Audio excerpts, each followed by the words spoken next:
ప్రపంచంలోని అతిపెద్దదైన కేంద్ర పారిశ్రామిక భద్రతా దళం మరింత బలోపేతమైంది. దేశంలోని కీలకమైన పారిశ్రామిక కేంద్రాలు, ప్రాజెక్టులు, విద్యుత్ కేంద్రాలు, పోర్టులు, కీలకమైన ప్రభుత్వ రంగ సంస్థలకు భద్రత కల్పించే ఉద్దేశంతో ఏర్పాటైన ఈ సంస్థ యువరక్తంతో తొణికిసలాడుతోంది. శిక్షణ పూర్తి చేసుకున్న 39 మంది అసిస్టెంట్ కమాండెంట్లు, 596 మంది కొత్తగా భద్రతా దళంలో చేరారు. ఈ సందర్భంగా హైదరాబాద్లోని జాతీయ పారిశ్రామిక భద్రతా అకాడమీలో పాసింగ్ అవుట్ పేరేడ్ నిర్వహించారు. सीमा में पंक्तिबद्ध कंपनी नंबर 4 की कमान संभाली हुई है उप निरीक्षक राजेश सिंह ने और कंपनी 2 है उप निरीक्षक कार्यपालक.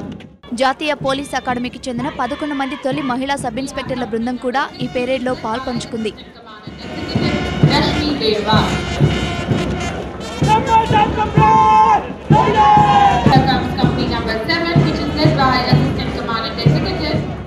ఈ కార్యక్రమానికి ముఖ్య అతిథిగా హాజరైన కేంద్ర హోంశాఖ సహాయ మంత్రి కిరణ్ రిజిజు వారి నుంచి గౌరవ వందనం స్వీకరించారు.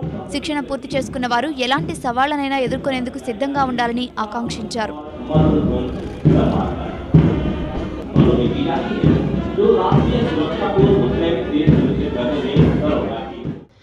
CISF is doing a commendable job in protecting the most vulnerable and critical assets of our country. With the changing security scenario of our country, the responsibility assigned to CISF has increased manifold. I'm sure you, with your enriched knowledge, skill and professional excellence, would certainly be able to face all adverse situations while performing the task assigned to you. I do hope that quality training that you have been given at this academy will certainly embolden you to live up to your commitment to achieve the organizational goals. Passing out parade అనంతరం శిక్షణ పూర్తి చేసుకున్న CISF బలగాలు వృత్తిపరమైన విన్యాసాల్ని ప్రదర్శించాయి.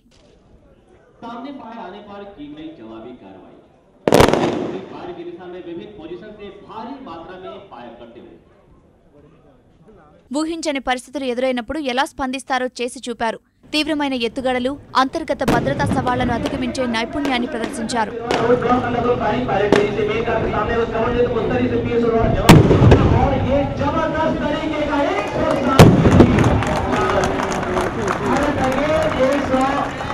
Parade వేడుకల్లో భాగంగా ఎంతో ఉత్సాహాన్ని కనబరిచిన సిఐఎస్ఎఫ్ బలగాలు తమ సంప్రదాయ నృత్యాలతోనూ అలరించారు.